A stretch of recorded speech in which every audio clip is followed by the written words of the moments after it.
Last class में हम लोगों ने एसआरसी के रिपोर्ट के बारे में पढ़ा था। इस रिपोर्ट में कंक्लूजन पेश किया गया, उसमें ये बात क्लियर है कि ये कंक्लूजन तेलंगाना के फेवर में है और एसआरसी ने तेलंगाना अलग रहने की ही बात की थी। अगर हम लोग विशाल आंध्रा की बात करेंगे तो विशाल आंध्रा के आर्ग्यूमेंट को सबसे ज्यादा फैलाने वाले कम्युनिस्ट वाले थे, जो कि ये बोलते थे एक रेस मतलब एक कौम, एक जबान, एक रियासत। तो इसके एक लीडर हैं जिनका नाम है पुच्चलपल्ली सुंदरैया। तो उन्होंने एक किताब को शाया किया जिसका नाम है विशाल आंध्रलो प्रजा राज्यम। इस पर एक सवाल आया था, इसलिए इसका जिक्र कर रहा हूं मैं यहाँ पर। तो इस किताब में तेलंगाना को आंध्रा के साथ मिलाने में क्या फायदा हो सकता है दोनों स्टेट्स का, दोनों तेलुगु स्पीकिंग लोगों का, तो उसका जिक्र इसमें किया गया।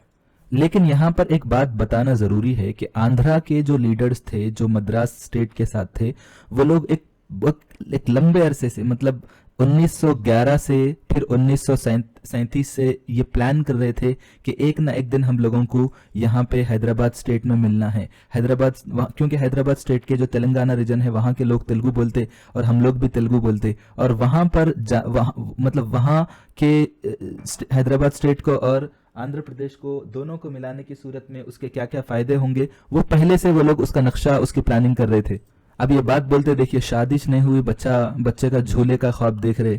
तो सेम जो है ये हाल था कोंडा वेंकटप्पैया। तो इन्हों क्या कर दिए थे, 1911 में ही जो है विशाल आंध्रा का मैप बना दिए, जबकि ये वो साल था जब अमीर उस्मान अली खान जो है तख्त पे फायज हुए थे। 1937 में मामिडी पूड़ी वेंकटा रंगैया, इन्होंने एक आर्टिकल लिखे थे जो आंध्रा यूनिवर्सिटी, जो कि जैसा उस्मानिया यूनिवर्सिटी तेलंगाना के लिए है, तो आंध्रा यूनिवर्सिटी जो है आंध्र प्रदेश के लिए है। तो उन्होंने जो है एक किताब लिखे थे, प्रोफेसर थे नो, तो एक आर्टिकल लिखे थे जिसमें ये बोले कि आंध्रा और तेलंगाना को मिला दो और निजाम को जो है उनका किंग बना दो। तो आप देख सकते कि आंध्रा के लोगों में एक लंबे अरसे से इसकी ख्वाहिश थी। ये मौका मिल गया उन लोगों को कि अब 1953 के बाद हालात कुछ उस तरफ बढ़ गए थे, हालात कुछ ऐसे बन गए थे कि अब वो पॉसिबल हो सकता। अब आपको एक इंपॉर्टेंट बात बताना जरूरी है कि विशाल आंध्रा पर मीटिंग्स भी होना शुरू हुए थे। तो 1950 के फरवरी में विशाल आंध्रा महासभा के नाम से वरंगल में एक मीटिंग हुई, जिसके चेयरपर्सन जो है हयग्रीवाचारी, ये नाम याद रखिए। फिर कांग्रेस के जो प्रेसिडेंट थे स्वामी रामानंद तीर्था, इन्हों क्या करे, विशाल आंध्रा का स्लोगन दिए थे, जबकि मर्री चन्ना रेड्डी, केवी रंगारेड्डी अगरचे के इस मीटिंग में नहीं थे, लेकिन उन लोगों ने इस आर्ग्यूमेंट को अपोज करे थे। तो ये लोग इस मीटिंग में एक रेजोल्यूशन भी पास करे थे और बोले कि हैदराबाद को कैपिटल बनाओ और विशाल आंध्रा बनाओ। तो टंगुटूरी प्रकाशम पंतलु ये स्लोगन दिए थे, ये नारा दिए थे कि विशाल आंध्रा बनाना आंध्रा के लोगों का हक है, और वो भी कैसा हक है, बर्थ राइट है, जन्म हक है। तो इसी तरह 26 नवंबर 1950 को जो है विशाल आंध्रा की फर्स्ट एनिवर्सरी भी मनाई गई।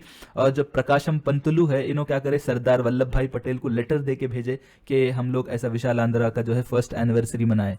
By the way, first anniversary तो सबसे स्वीट रहती, लेकिन जैसे जैसे वक्त गुजरता एनिवर्सरी का जो मजा रहता हल्लू हल्लू खत्म हो जाता। बहुत सारे लोग एग्री करेंगे। खैर, यहाँ पे सेकंड विशाल आंध्रा की बात करेंगे तो 1954 में जो है सेकंड विशाल आंध्रा महासभा हुआ था, और ये जो है श्री रंगम श्रीनिवास राव हैदराबाद में इसकी सदारत करे थे। इसके सेक्रेटरी जो है रावी नारायण रेड्डी, इन्हों भी कम्युनिस्ट लीडर हैं। और यहाँ पे देवलपल्ली रामानुजा राव, इनका ताल्लुक तेलंगाना से है और इन्हों एक जर्नलिस्ट है। उन्होंने जो है विशाल आंध्रा के मामले में पॉम्फलेट्स को जो है शाये करके जो है तकसीम करे थे। यहाँ पे कुछ न्यूज़पेपर्स है जो विशाल आंध्रा के आइडिया को सपोर्ट करे थे, विशाल आंध्रा, काकतीया, आंध्रा जनता और आंध्रा पत्रिका। इसमें विशाल आंध्रा ये जो अखबार है ये आज भी छपता। इसके अलावा कुछ सेंट्रल मिनिस्टर्स हैं, जो डिफेंस मिनिस्टर कैलाशनाथ काटजू और लाल बहादुर शास्त्री, ये नाम काफी ज्यादा मशहूर है। LB शास्त्री रेलवे मिनिस्टर थे उस वक्त, बाद में प्राइम मिनिस्टर भी बने। और external affairs minister Syed Mohammad, ये लोग जो है इस आइडिया को सपोर्ट करे थे। और सबसे खास बात यह है कि तेलंगाना सेपरेट रखना, इस आइडिया को कौन कौन सपोर्ट करे, सी राजगोपालाचारी सबसे ज्यादा मशहूर नाम है, जो कि गवर्नर जनरल ऑफ इंडिया हैं। इन्हों जो है हैदराबाद का दौरा करे और बोले कि हैदराबाद स्टेट को जो है मल्टीलिंगुअल स्टेट के तौर पर रखा जाए। मतलब यहाँ पे मराठी भी बोली जाती है, यहाँ पे कन्नड़ भी है, यहाँ पे उर्दू भी है, यहाँ पे तेलुगु भी है। तो ये अच्छा दिख रहा। इसी तरह मुंबई के जो PCC प्रेसिडेंट है कांग्रेस के SK पाटिल, तो उन्होंने भी ये बोले कि भाई तेलंगाना को सेपरेट ही रखा जाए। और आंध्रा के कुछ लीडर्स हैं, उन लोगों ने भी ये तेलंगाना को सेपरेट रखने के आइडिया को सपोर्ट करे। उसमें एनजी रंगा काफी मशहूर नाम है, एन नरसिम्हा राव और दरुवूरी वीरैया, ये काफी मशहूर नाम है। इन लोगों ने भी जो है इस आइडिया को सपोर्ट किया। अब यहां पर यह बताना जरूरी है कि इतने डेस्परेट क्यों हैं आंध्रा के लीडर्स, आखिर उनमें इतनी तड़प क्यों है कि हैदराबाद के साथ मिला दो मिला दो मिला दो, आखिर ऐसे ही क्या है।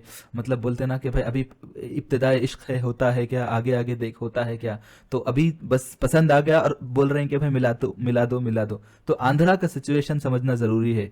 तो ये आशिक जो है ये आंध्रा, तो ये माशूक हैदराबाद के पीछे पड़ा हुआ है, तो आशिक का क्या हाल था ये जानना जरूरी है इस दास्तान इश्क को समझने के लिए। तो जब आंध्र प्रदेश को 1953 में अलग किया गया तो उनके पास कैपिटल नहीं था। आंध्रा वाले बोले भाई 10 साल के लिए हमारे को चेन्नई दीजिए, मद्रास दीजिए एज ए कैपिटल, बट उस वक्त के चीफ मिनिस्टर सीधा बोल दिए कि नहीं हम नहीं देते। उसके बाद एक ऐसा स्टेट करनूल, एक ऐसा मतलब एक डिस्ट्रिक्ट था करनूल, तो उसको कैपिटल बना दिए थे।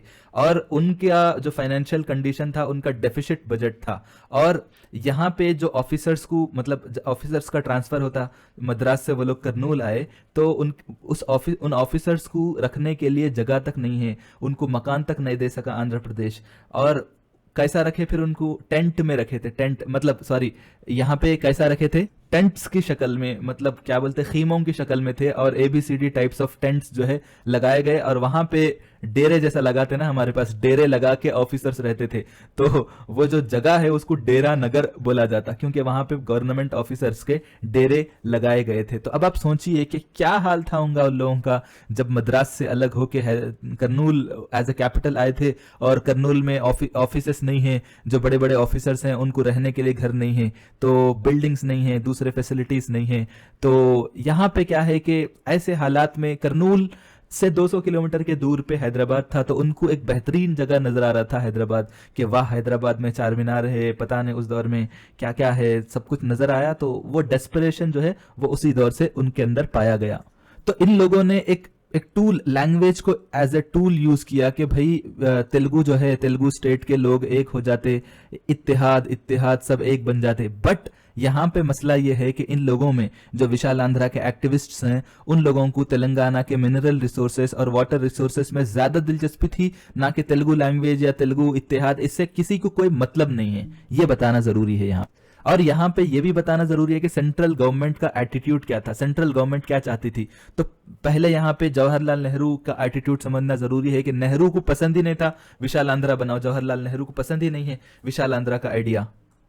तो इस सिलसिले में क्यों कैसा बोल रहे हैं हम नेहरू को पसंद नहीं है, तो मैं यहाँ पे बताना यह है कि 1951 15 जुलाई को जो है बेंगलुरु में ऑल इंडिया कांग्रेस कमेटी की मीटिंग हुई थी। तो वहां पे कांग्रेस के लीडर अय्यर देवरा, कालेश्वर राव, इन्हों विशाल आंध्रा का आइडिया रेज करे थे। तो नेहरू उस आइडिया को मुस्तरद कर दिए, बोले कि विशाल आंध्रा जो है एक हल की बात है, यहाँ पे वो इतने बड़े मीटिंग में, जबकि हम लोगों को अभी अभी आजादी मिली, हम लोगों को कई चीजें डिस्कस करना है, तो आप लोग ये विशाल आंध्रा के आइडिया को क्यों ला रहे हैं यहाँ पे। तो उसके बाद जो है यहां पे सबसे ज्यादा इंपॉर्टेंट बात, बहुत ज्यादा इंपॉर्टेंट है, वो ये है कि जैसा इंपीरियलिज्म रहता, इंपीरियलिज्म आप समझते हैं आप, तो जैसा ब्रिटिश वालों का एक्सपेंशन आइडिया है कि हमारे पास इतनी जमीन है तो हम और आगे का भी हड़प लेंगे और वहां पे अपनी राज कायम करेंगे। तो इंपीरियलिज्म जो आइडिया है, इसका कोई दूसरा मतलब भी हो सकता, बट इंपीरियलिज्म को इसी परसेप्शन में लिया जाता, मैं बोला मैं। तो नेहरू बोले कि जो विशाल आंध्रा का आइडिया है, तो इसमें जो है एग्रेशन और इंपीरियलिज्म वाली सोच छुपी हुई है।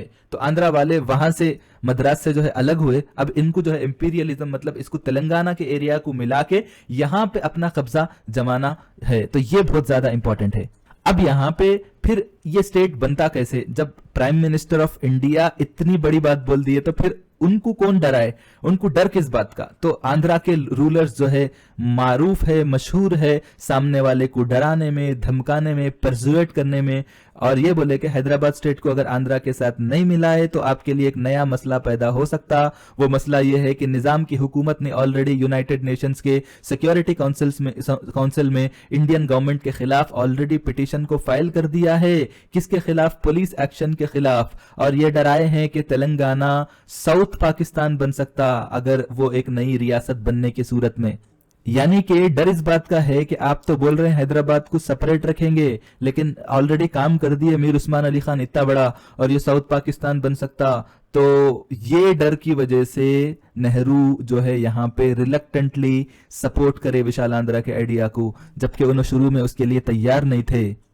और नेहरू को भी मालूम था कि दक्कनी कल्चर जो है, दक्कनी कल्चर और हैदराबाद स्टेट की जो मल्टीलिंगुअल एग्जिस्टेंस है, जहां पे मराठा स्पीकिंग लोग, कर्नाटक स्पीकिंग के लोग मौजूद हैं, ये कई सदियों से फ्लरिश करता हुआ आया।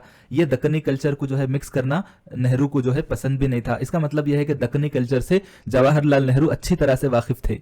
इसके बाद जो है नेहरू जी को जब डर पैदा हुआ, डराया गया, तो उन्होंने उसके लिए तैयार हो गए। उसके बाद भारत सेवक समाज की मीटिंग जब मार्च 1956 में जो है निजामाबाद में हुई थी, तो उन्होंने बोले थे कि भाई मतलब ये जो बात है, जैसा मैं अभी बताया, वो यही बात है कि मासूम लड़की है तेलंगाना, इसको जो है एक शरीर लड़के आंध्रा के साथ शादी हो गई, ये तो अच्छी बात है, लेकिन आगे चल के अगर ये दोनों साथ में नहीं रहना चाह रहे हैं तो डिवोर्स मौजूद है, तलाक मौजूद है, तो ये दोनों अलग हो सकते। तो ये जबरदस्त बात बोल दिए। और 1956 1 नवंबर को जो है एक दौर था, जैसा जून 2 को जो है हम लोग फॉर्मेशन ऑफ तेलंगाना मना रहे, तो 1 नवंबर को जो है आंध्र प्रदेश फॉर्मेशन डे मनाते थे। याद होगा अगर कोई पुराने लोग स्टूडेंट्स पढ़ रहे हैं तो नेहरू जी जो है ना एक स्टेटमेंट भी दिए थे 1 नवंबर के टाइम पे, वो बात बहुत समझना बहुत जरूरी है। अब यहाँ पे क्या स्टेटमेंट दिए वो बहुत इंटरेस्टिंग है। आप देखिए कि तेलंगाना के लोग भरोसा करके आंध्रा के साथ मिल रहे। अब यहां से आंध्रा के लोगों के एटीट्यूड की आजमाइश है कि वो लोग तेलंगाना के लोगों के साथ किस तरह से बर्ताव करते, किस तरह से वो लोग जो है आज से शुरू हो गया। अब यहां पर उनको साबित करना पड़ेगा कि किस तरह से वो लोग बर्ताव करेंगे।